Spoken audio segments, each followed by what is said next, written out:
pues se trata sobre el análisis filosófico místico del arte bizantino, el cual a nivel histórico ha unido dos aparentes civilizaciones opuestas, que son la judía y la griega.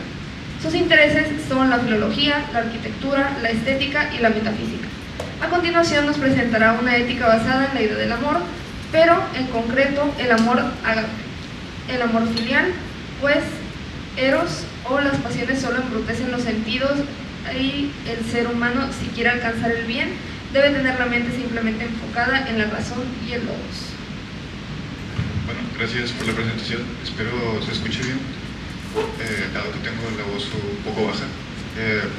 Algo gracioso es que la semblanza le he dicho que me gusta la arquitectura, que sí me gusta, pero tampoco es como separar algo en lo que me especialice mucho. A lo mejor hubo ahí algún error, pero no importa. También si me notan nervioso o temblando, bueno, lo estoy, así que les pido que sean un poco justos conmigo por eso. Bueno, como ya saben, el título está aquí detrás, también ya lo dijeron, entonces no hace falta poder repetirlo. Y si no me escuchan en algún momento, pueden decirme para alzar la voz, ¿ok? Para este ensayo, cabe destacar que como problema estaremos abordando una pregunta ética concreta. Sin embargo, antes de ponerla en palabras, necesitamos darle al lector un breve contexto acerca del pensamiento del autor en quien pensamos apoyarnos, Arthur Schopenhauer. En su obra, Schopenhauer, para explicar su ética, parte de dos metafísicas, aunque al final termina decidiéndose solamente por una. ¿A qué metafísicas nos referimos? A una que divide el ser en infinitud de entes y a otra que lo reúne en uno solo. Es decir, Schopenhauer comprendía el ser por un lado a través de una óptica pluralista o multiplicista, porque admitía que a modo de ilusión o apariencia se muestra dividido, y por el otro, a través de una óptica monista, porque afirmaba que el verdadero ser pertenece al mundo de las cosas en sí, o sea, al mundo de los objetos, el cual se encuentra ocultamente unido.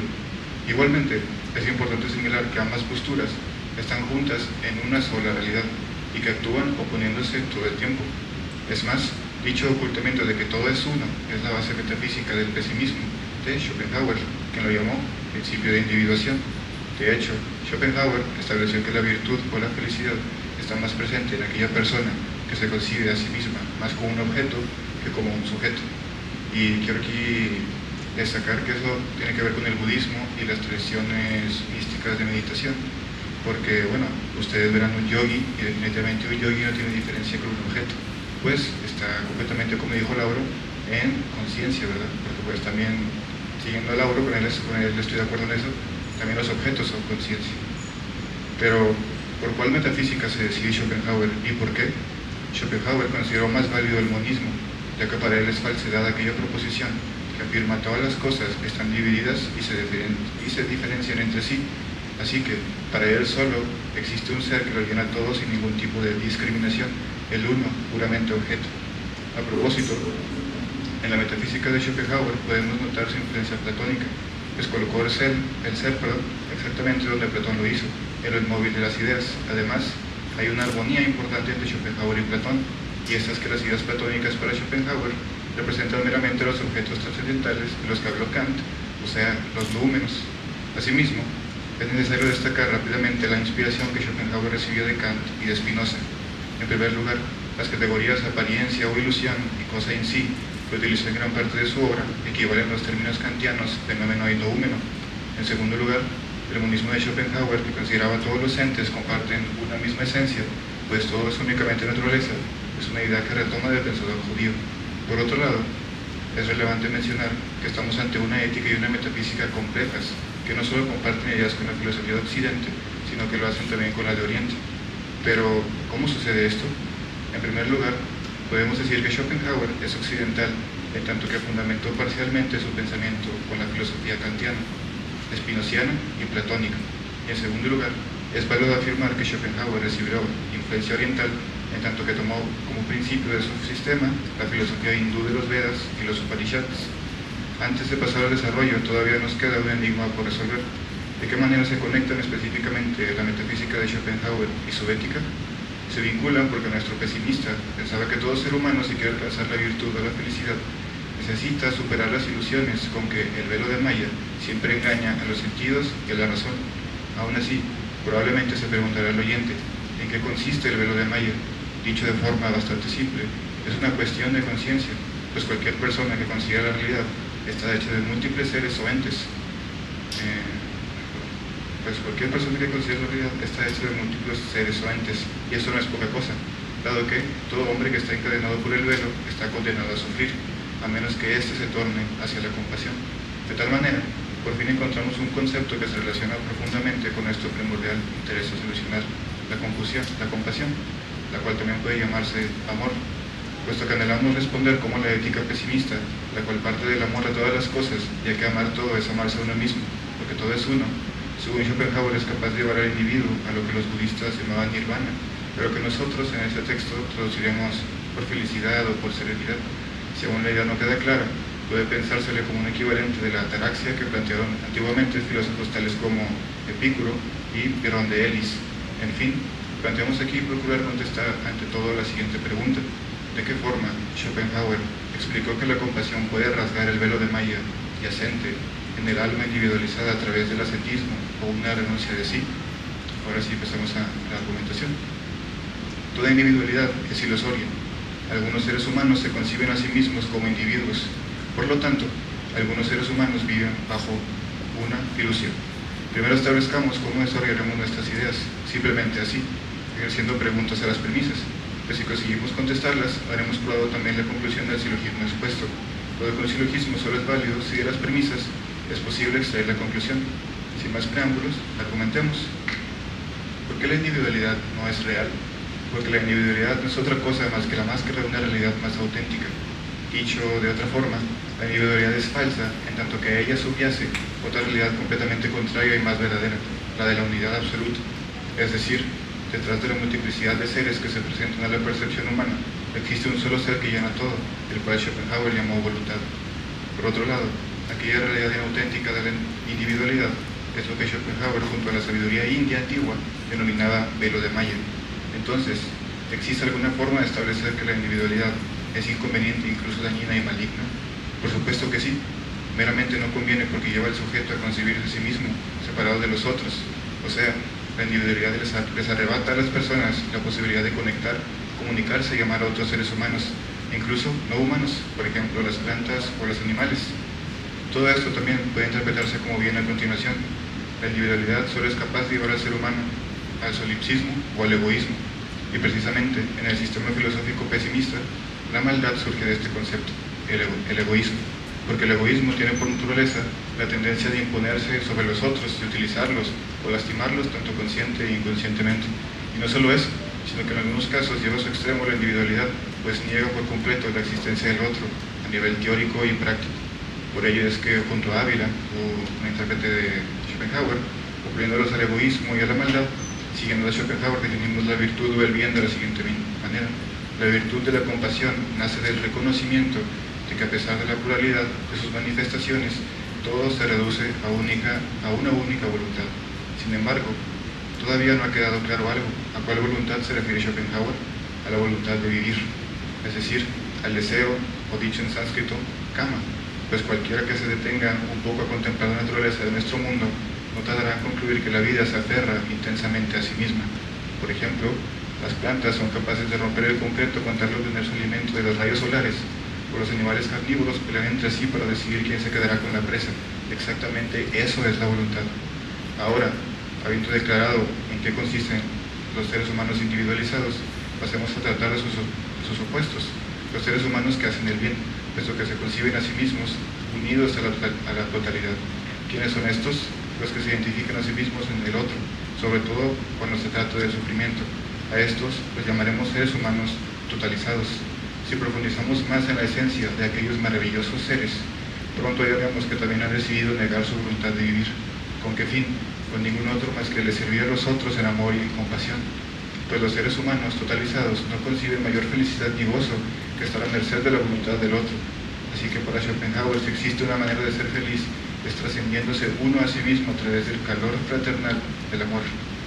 El velo de malla, como dijimos en la introducción, es cuestión de conciencia. ¿Qué conciencia? La humana.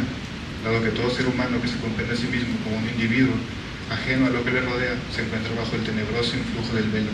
¿Por qué tenebroso? Porque es un engaño, una vil mentira.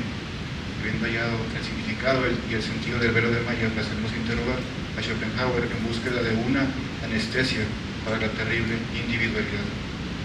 Todo el que remedia el dolor ajeno remedia su propio dolor. Algunos seres humanos remedian el dolor ajeno, por lo tanto, algunos seres humanos remedian su propio dolor. Empezamos aplicando dialéctica en la primera premisa, o sea, contradiciéndola. ¿Por qué no se puede amar sin identificarse uno a sí mismo en el otro?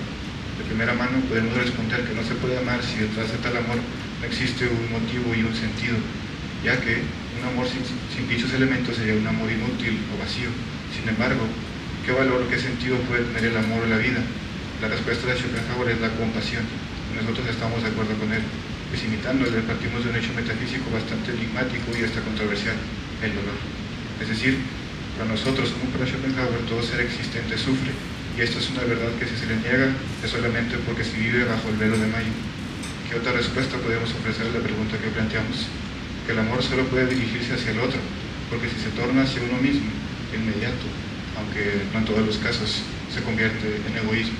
En consecuencia, el amor necesariamente es externo, porque en el interior el ser humano solo sabe ser individualista. Quizá, por ejemplo, a esto es a lo que se refieren los cristianos, con que todo ser humano es pecador, pues ellos a cada momento desean individualizarse y ser egoístas. Por eso para Schopenhauer y nosotros, precisamente el amor implica salvación de uno mismo. Además, debe tomarse en cuenta que amar al otro, en todo caso, es lo mismo que ejercer el amor propio. Por tanto, cualquiera que ame lo que le es ajeno, ama en verdad. Sigamos con otra pregunta. ¿Qué hacen quienes no procuran remediar el dolor ajeno? Básicamente no pueden ni saben amar. Incluso podríamos poner en duda si tienen vida. Dado que existen encerrados en sí mismos, guardan más parecido con los muertos que con los vivos, pues no conocen a nadie y solo son dignos de compasión. Igualmente, sobre ellos podemos inferir, dado que viven siempre en su interior, que son egoístas, por ende malos, y que están condenados al sufrimiento hasta que reconozcan la ilusión del velo de Maya y abracen del amor con su entera voluntad, tal y como estableció Schopenhauer. Abro cita: aquel a quien se le ha manifestado el verdadero conocimiento mitigará el dolor del otro y el suyo, y no quedará nunca más la vida entera, pues reconoce en esta todo sufrimiento como si fuera propio. Este estado es de santidad. Cierro cita. Por último, cabe destacar que Schopenhauer hizo énfasis en negar la voluntad, a diferencia de nosotros que lo hicimos en afirmar sobre todo el amor. ¿Por qué tomamos esta decisión? Porque consideramos que si se ama automáticamente se niega la voluntad y la vida, porque verdaderamente no se puede negar la voluntad si antes no se aprende a amar. Todo ser humano en tanto que vive sufre, y la única solución a ese sufrimiento es el amor, pero no cualquier amor, sino uno que mientras más crece, más te aleja de ti mismo, o quizá también te puede acercar. De tal modo, para anestesiar nuestro dolor tenemos que amar de tal manera que nosotros mismos nos convirtamos en el amado, pues el único que no sufre es quien se identifica con el amado y quien todo el tiempo lo anhela y no hace otra cosa más que anhelar. Sin más, para concluir, expondremos la tesis que obtuvimos con este ensayo. Solo el que se identifica con el otro y busca aliviar su dolor puede ser feliz y amar, superando así el velo de Maya. ¿Cómo se interpreta esto? Todo el que contempla el sufrimiento ajeno como perteneciente a sí mismo y que no experimenta una compasión tan grande que prefiere el placer del otro, incluso si es a costa del dolor propio, en términos schopenhauerianos, es un santo, un bienaventurado lleno de virtud. Por lo tanto, definimos que solamente el sacrificador, el que se olvida o se ignora a sí mismo en favor de la felicidad ajena, es quien al final obtiene el nirvana, y no solo eso, sino directamente la mismísima naturaleza del Buda. Y por mi parte eso es todo.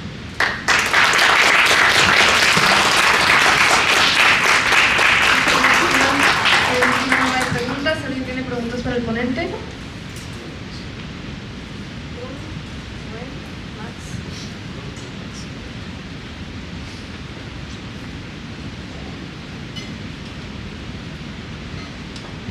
Muchas gracias, Juan, muy padre la ponencia. Entonces, sí, tú mencionas que el velo de Maya pues es ilusión, ¿verdad? A lo que yo entendí, es una ilusión en la conciencia, ¿no? Que no nos permite ver las cosas como son, ¿verdad? Y tú mencionas que el amor pues es una manera de superar el velo de Maya. Entonces tú podrías decir que, o sea, esto sí implica que nosotros podemos liberarnos totalmente de toda ilusión y ver las cosas tal y como son. O sea, nosotros tenemos un acceso al mundo real. Sí, así es. Y precisamente creo que el acceso es por el lado del amor, porque creo que solo el amor es posible demostrarnos, poder acercarnos al conocimiento de lo que es la unidad. O sea, porque el conocimiento de la unidad junto al amor es lo único que puede romper precisamente concebirnos principalmente como seres humanos separados, aunque también pueden tener implicaciones, creo yo, con la naturaleza, como decía, con las plantas, los animales.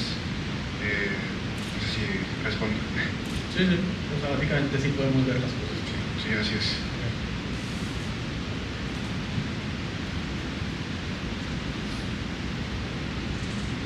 ¿Qué tal, Juan? Me encantó tu ponencia. Lo cual es obvio porque pues Schopenhauer, que por cierto es mío, ten cuidado. Es broma. Quería matizar algo, y es que al principio de tu ponencia mencionaste que el ámbito de la voluntad es el ámbito de la cosa en sí, lo cual es correcto, pero llamaste ese ámbito el de los objetos, y es todo lo contrario, porque Schopenhauer emplea la terminología de sujeto y objeto que se empleaba en el contexto del idealismo alemán, que es diametralmente opuesto a la manera en la que lo concebimos hoy. Nosotros diríamos que la voluntad, al ser lo ontológico, lo que es en sí, sería lo objetivo. Para Schopenhauer es todo lo contrario, porque el objeto se corresponde con fenómeno, y todo fenómeno es representación.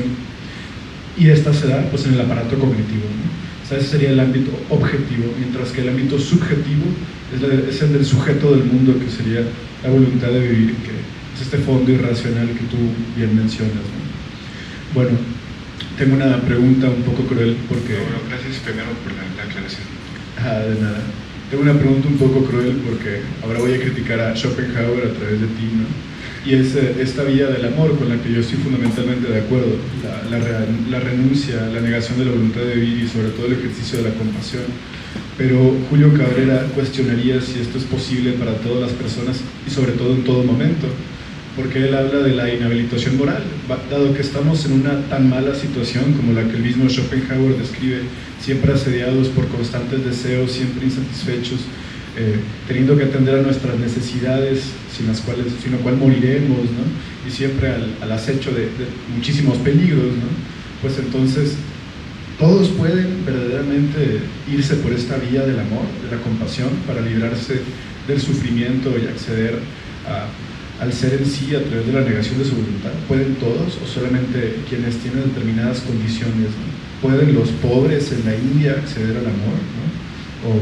O bueno, en el centro aquí de Monterrey, que vemos ahí tirados, los vagabundos y demás? Yo creo que el amor es universal, aunque claro, todos tenemos diferencias, ¿verdad? Pero creo que principalmente todos somos libres, por lo tanto podemos decidir si actuar egoístamente o actuar pensando en el otro. Bueno, en el caso particular de personas, por ejemplo, indigentes y que quizá carecen de salud mental, probablemente no podríamos hablar directamente porque no tienen ni siquiera el mismo yo que nosotros, sino de una manera distinta, pero eso no significa que no valgan lo mismo, sino todo lo contrario. Esas personas que quedan fuera, tendríamos que incluirlas en este ámbito del amor, ser compasivos con ellos y no rechazarlos, no decir que no, como decían aquí en el texto, que no son reales o que directamente son dignos de despreciar. Creo que me alejo un poco de lo que preguntabas, pero en pocas palabras sí, creo que todos podemos amar y podemos decidir hacerlo, pero todo está precisamente en un asunto de voluntad, en que tú estés dispuesto a amar, porque si acaso no todos tenemos la misma inteligencia, creo que todos sí tenemos voluntad, ¿no? Todos tomamos decisiones, entonces creo que amar, más que algo que sea razón, es una decisión de voluntad, pues. Gracias, Juan.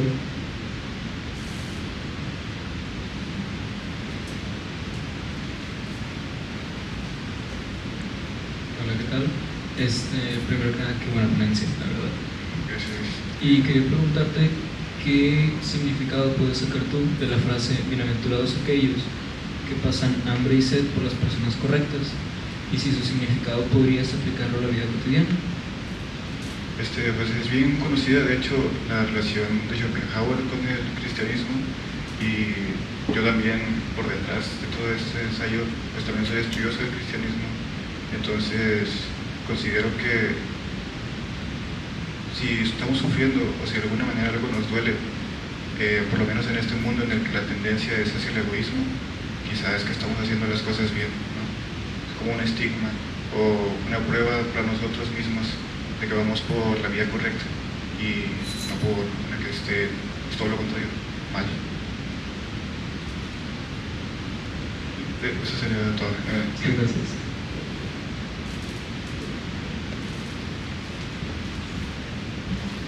¿Hay alguna otra pregunta para el punto igual? Bien, ¿otra pregunta para el punto igual?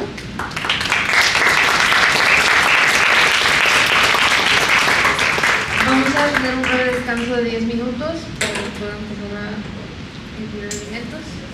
Regresamos en un rato más.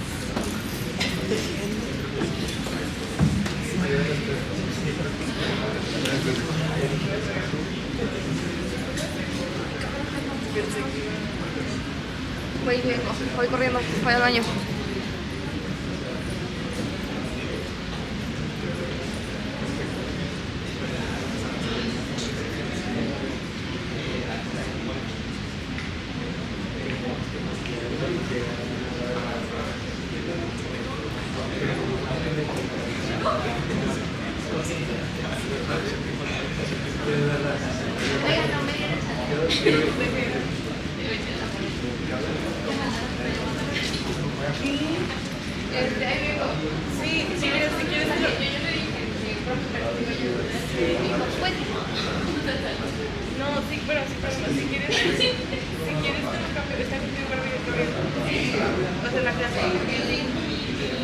Ah, no.